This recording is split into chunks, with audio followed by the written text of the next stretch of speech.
Shalom, ici le pasteur Georges Amouakou, la maison de la destinée, Abidjan, Côte d'Ivoire.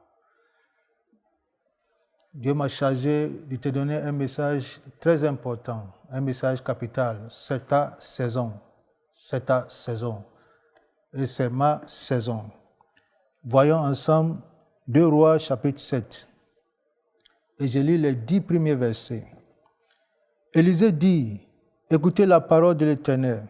Ainsi parle l'Éternel, demain, à 7 heures, on aura une mesure de fleurs, de farine pour un cycle et 2 mesures d'orge pour un cycle à la porte de Samarie. L'officier sur la main duquel s'appuyait le roi répondit à l'homme de Dieu. Quand l'Éternel fera des fenêtres au ciel, pareille chose arrivera-t-elle? Et Élisée dit, tu le verras de tes yeux, mais tu n'en mangeras point. Il y avait à l'entrée de la porte 4 lépreux, qui se dirent l'un à l'autre, quoi? Resterons-nous ici jusqu'à ce que nous mourions? Si nous songions à entrer dans la ville, la famine est dans la ville, et nous y mourrons. Et si nous restons ici, nous mourrons également. Allons nous jeter dans le camp des Syriens. Si nous laissons vivre, nous vivrons. Et si nous font mourir, nous mourrions. Le verset 5, il partit donc au crépuscule pour se rendre au camp des Syriens. Et lorsqu'il fut arrivé à l'entrée du camp des Syriens, voici, il n'y avait personne. Le Seigneur avait fait entendre dans le camp des Syriens un bruit de chars, un bruit de chevaux, le bruit d'une grande armée. Et ils s'étaient dit l'un à l'autre, voici, le roi d'Israël a pris à sa sorte contre nous les rois des Hétiens et les rois des Égyptiens pour venir nous attaquer. Le verset 7, et ils se levaient et prirent la fuite au crépuscule, abandonnant leurs tentes, leurs chevaux et leurs ânes. Le camp tel qu'il était, et ils s'enfuirent pour sauver leur vie. Le verset 8, les lépreux, étant arrivés à l'entrée du camp, pénétrèrent dans une tente, mangèrent et burent, et en emportèrent de l'argent, de l'or et des vêtements qu'il allait cacher. Ils revinrent pénétrer dans une autre tente, et on emportait des objets qu'il allait cacher. Le verset 9, puis ils se dirent l'un à l'autre, nous n'agissons pas bien. Cette journée est une journée de bonnes nouvelles. Si nous gardons le silence et si nous attendons jusqu'à la lumière du matin, le châtiment nous atteindra. Venez maintenant et allons informer la maison du roi. Je vais m'arrêter ici. C'est une histoire très intéressante. Il s'agissait, n'est-ce pas, de ces 4 lépreux qui étaient abandonnés, comme vous le savez, dans l'histoire biblique. Un lépreux n'a pas accès à l'intérieur de la ville. On les mettait au corridor à l'entrée de la ville. Et en ce moment précis, il y avait la famine, dit la Bible. La famine était si grave et si intense que les femmes, nos mères, qui étaient censées être tendres, les femmes tuaient leurs enfants et mangeaient à tour de rôle. C'était incroyable. Et ici, il y avait une femme, elle mangeait les enfants des autres. Quand c'était son tour de livrer son enfant, elle dit non. C'est ici que le roi de Samarie apprend l'histoire. Et quand le roi voyait ce que se passait dans son pays, le roi disait, c'est pas possible. C'est pas possible. Et voici ce que le roi va dire. Le prophète Élisée ne va pas vivre. Parce que pour le roi, c'est inadmissible. Dans ce pays, qu'il y ait un homme de Dieu, un prophète, en qualité d'Élisée, Et tous ces mots arrivent et il ne dit rien. Pour le roi, il faut éliminer Élisée. Alors il envoie des mercenaires à la maison d'Élisée pour lui ôter la vie. Quand les mercenaires partaient chez le prophète, Dieu inspire le prophète. Dieu lui dit, écoute, on vient te chercher. Et le prophète dit à ses anciens, voici ce que Dieu me dit. Il n'a pas encore fini de parler, voici les mercenaires qui viennent. Le prophète devait faire une déclaration. Et voici sa déclaration. Il dit, écoute la parole de l'Éternel. Ainsi parle l'Éternel, demain à 7 heures. Maintenant, il donne une prophétie. Demain à 7 heures. Et je suis d'accord avec lui, si on vient te chercher et on pense que c'est toi qui es la source de tous ces mots, il faut déclarer un mot. Il n'a pas dit dans un an. On ne peut même pas attendre. Il n'a pas dit dans 6 mois, dans 3 mois. Mais il déclare demain à 7 heures. Demain à 7 heures. Dieu m'a chargé de dire à quelqu'un ici que demain à 7 heures, il y aura un miracle. Demain à 7 heures, il y aura un grand miracle dans ta vie. Alors le prophète a libéré la parole en disant demain à 7 heures. La situation économique de cette nation va changer. Mais il y avait un monsieur, la Bible dit il était l'officier. Il était peut-être le conseiller économique du roi, ou bien même un ministre chargé de l'économie, qui savait que cette déclaration ne va jamais se passer. Alors il dit à Élisée, même si Dieu ouvrirait les escluses du ciel, ce que tu dis ne va jamais se passer. Élisée le prophète n'a pas discuté.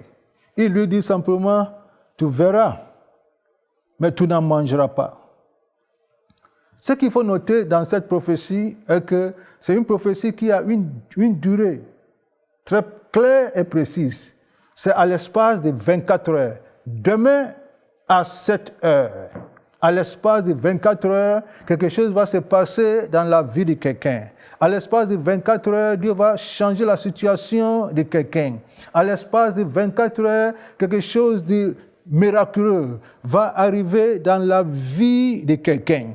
Voici la déclaration de l'homme de Dieu. Et la deuxième chose par rapport à cette déclaration, la déclaration a une destination très précise. Il dit, le miracle va venir. Le miracle viendra à la porte de Samarie. Ce miracle viendra à la porte de Samarie. Ce miracle ne viendra pas du palais. Ce miracle ne viendra pas de la primature. Ce miracle viendra à la porte de Samarie. Donc, on se pose la question, qu'est-ce qui se passe à la porte de Samarie? Qui sont ceux qui habitent à la porte de Samarie? À la porte de Samarie, il n'y a que 4 lépreux. Des hommes abandonnés, des hommes humiliés, des hommes délaissés, chassés, impurs. Et le prophète dit, le miracle viendra de là-bas. Mais c'est incroyable. Si le prophète avait dit, demain à 7 heures, au palais, à la présidence, à la primature, on pouvait croire. Mais demain, il va y avoir un changement économique de cette nation. Et d'où vient le miracle? Et tu dis, à la porte de Samarie, qu'est-ce qui se passe là-bas? Qui y habite? Il n'y a que 4 lépreux. Et la parole du prophète a été libérée. La parole de Dieu a été libérée. Et Dieu merci, la parole de Dieu plane. Et la parole de Dieu se positionne à un endroit prophétiquement déclaré par le prophète, la porte de Samarie. Et ici, la parole qui plane va agir dans la vie de ces 4 lépreux. La bonne nouvelle est que ceux qui ont chassé ces lépreux, ceux qui les ont jetés, les ont jetés à un endroit où la parole va planer. Ceux qui t'ont jeté, ils t'ont jeté à un bon endroit. Tu penses qu'ils t'ont mis dehors, mais ils t'ont mis à un endroit où demain, la parole de Dieu va se faire chair. Alors, les 4 lépreux étaient là, et la parole plane. Parce que l'officier a dit au roi, roi, vis pour toujours. Le monsieur, le prophète lui-même, il s'est livré à lui-même. Écoute ce qu'il vient de dire. Il vient de dire qu'à l'espace de 24 heures, quelque chose va changer dans cette nation. La situation économique de cette nation va changer. Alors, on n'a qu'à attendre. Parce que ce n'est que 24 heures, on va attendre. Si rien ne se passe, à l'espace de 24 heures, cette fois-ci, nous avons un argument pour l'attraper et pour le tuer. Mais Dieu m'a chargé de te dire, ceux qui attendent ta chute vont attendre longtemps. Ceux qui attendent ta chute vont attendre longtemps. Quelque chose va se passer à l'espace de 24 heures. Croyons ensemble, crois avec moi, alors que tu entends ce message, qu'à l'espace de 24 heures, demain à cette heure, quelque chose de miraculeux, quelque chose de positif, un changement radical, un miracle va se passer dans ta vie à l'espace de 24 heures. Alors, les 4 lépreux sont là. Ils ne savent même pas qu'une parole a été libérée. Ils se posent la question parce que la famine est devenue intense. Et ils se posent la question, que mange, que faire, que manger, que faire. Et ils se disent, non, il ne fallait pas rester ici et mourir. Si nous rentrons dans la ville, nous mourrons. Si nous restons ici, nous mourrons. Si nous partions dans le camp de nos ennemis, nous mourrons. Mais que faire? Il faut prendre une décision. Et ils ont décidé d'aller dans le camp de leurs ennemis. C'est une décision la plus difficile.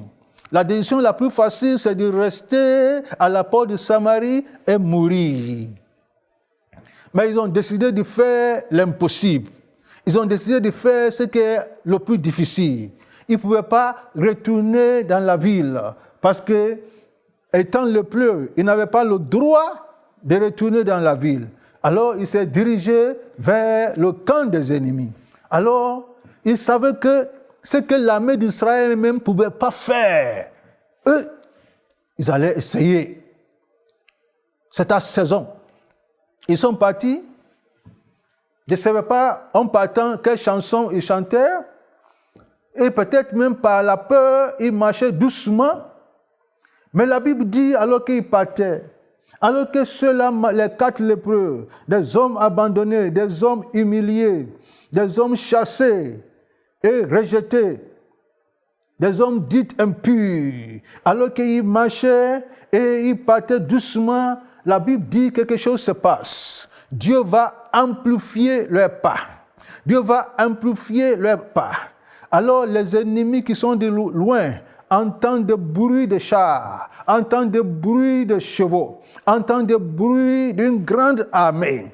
Et les ennemis se disent l'un à l'autre, voici, le roi d'Israël est allé chercher un renfort dans la sous-région contre nous. Que faire? Et ils se disent, il faut fuir. Alors que ce n'est pas un renfort, mais ce sont les 4 lépreux qui ont pris leur destinée en main, qui ont dit, on ne va pas rester ici pour mourir, on ne va pas mourir, que nous croyons que notre situation peut changer. Et je suis là pour te dire, tout a commencé par la parole que le prophète Élisée a libérée. Aujourd'hui, c'est cette parole que je libère sur ta vie. Que demain, à cette heure, quelque chose va se passer dans ta vie. À l'espace de 24 heures, il y aura un miracle que j'appelle mes miracles de 24 heures. Alors, les 4 lépreux, n'ayant pas entendu, ne savaient même pas qu'il y avait une parole prophétique qui plane dans ce lieu qui s'appelle la porte de Samarie. Cette parole, l'esprit de la parole est rentré en eux. Alors qu'ils partaient, Dieu va opérer un miracle. Et Dieu m'a chargé, il te dit, il va amplifier tes pas. Il va amplifier tes pas. Tout ce que tu fais, Dieu va amplifier tes pas. Dieu va amplifier ta voix au chanteur. Dieu va amplifier ta voix au prédicateur. Dieu va amplifier tes affaires au homme d'affaires. Dieu va amplifier tes pas. Homme d'affaires, Dieu va amplifier tes pas. Les ennemis ont entendu des bruits de chars, des bruits d'une grande armée, alors qu'il s'agissait seulement de 4 personnes. Quand ils sont arrivés, Dieu merci, il n'y avait personne. Waouh! Il n'y avait personne. C'est la parole qui a été libérée, qui est en action. N'oubliez pas, on attendait demain, on attendait le lendemain à leur indiquer. Mais avant leur indiquer, un miracle est en train d'être produit par ces 4 lépreux. Si Dieu peut utiliser les lépreux, il peut t'utiliser. Il peut utiliser qui que ce soit. Les hommes, on pense que tu as été abandonné et tu es jeté. Mais Dieu ne t'a pas jeté. Dieu ne t'a pas abandonné. Ce sont des hommes qui ont mis leur label sur toi. Mais Dieu ne t'appelle pas impur. Ils sont allés, ils ont mangé. Ils ont mangé. Et la Bible dit, ils vont d'une tente à une autre. Ils mangent d'une tente à une autre. Ils prennent de l'argent, de l'or, des diamants et ils se cachent. Et ils cachent l'argent là. Prophétiquement, leur vie change. Financièrement, leur vie va changer. Socialement, leur vie va changer. Et ils mangent bien. Et ils se disent, ce que nous faisons, ce n'est pas bien. Nous allons rentrer dans la ville. Et nous allons aller au palais, dire au roi ce qui s'est passé. Je disais, ils ne savaient pas que tout ça, c'est la parole d'Élisée qui plane dans l'atmosphère. Ils retournent dans la ville. Ils vont jusqu'au palais. Ils annoncent la bonne nouvelle. Cette fois-ci, on les accepte. On ne voit même pas leur handicap. On ne voit même pas leur impurité. On ne voit pas ce qu'ils avaient. Cette fois-ci, on les reçoit. Qui t'a dit que tu es un lépreux? On les a reçus. Ils ont annoncé leur nouvelle. Et ils ont dit au roi, il y a une bonne nouvelle. Le roi dit, vous êtes sûr? Ça, ce n'est pas une stratégie de nos ennemis. Parce que vous, là, vous ne représentez rien. On vous a laissé manger. Peut-être ils se cachent quelque part. Quand nous, on va partir, dit, Majesté, on est resté là-bas, on a mangé. Il n'y a personne. Et le roi va envoyer des gens pour les suivre. Jusqu'à cet endroit précis. Et ces gens-là suivent les lépreux. N'oublie pas que les lépreux ont mangé, bien mangé. Ils ne peuvent pas courir.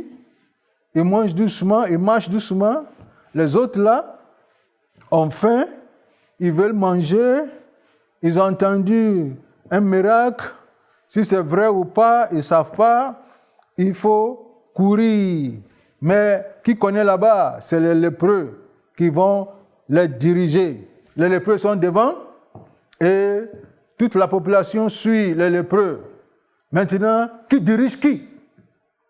Celui qui a été rejeté hier, c'est aujourd'hui celui qui dirige. Dieu m'a chargé de te dire, c'est ta saison.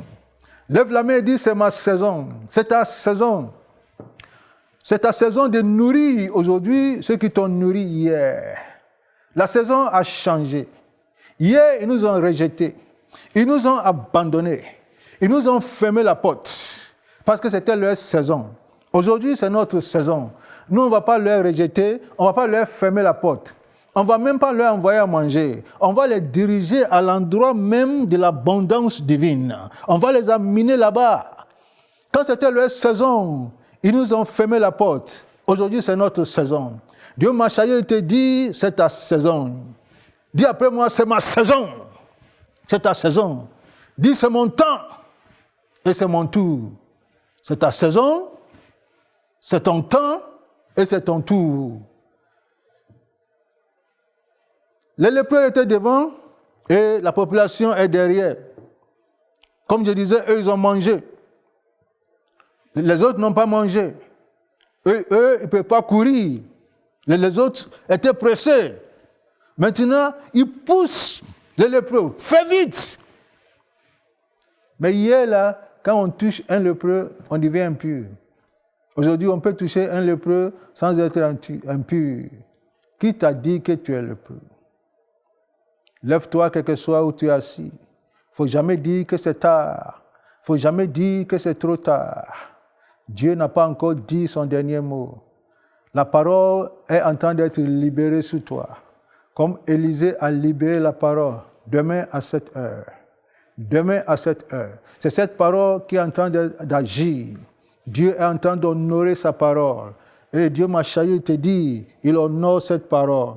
Lève-toi, il ne faut pas te coucher. Il ne faut pas rester pour dire, c'est trop tard. Dieu m'a abandonné. Les hommes m'ont abandonné. Dieu ne t'a jamais abandonné. Il te dit, je ne t'abandonnerai jamais. Lève-toi. Les hommes, bien sûr, peuvent t'abandonner.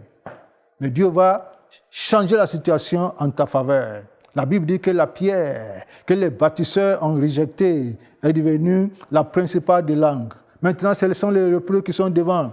La population, l'armée est derrière. Ce que l'armée, toute une armée, n'a pas pu faire. Les 4 lépreux, abandonnés, délaissés, rejetés, ont fait. Grâce à la parole qui avait été libérée à la porte de Samarie. À la porte de Samarie. Aujourd'hui, la parole vient chez toi. La parole vient chez toi. Reçois l'autorité de la parole. Et au commencement était la parole.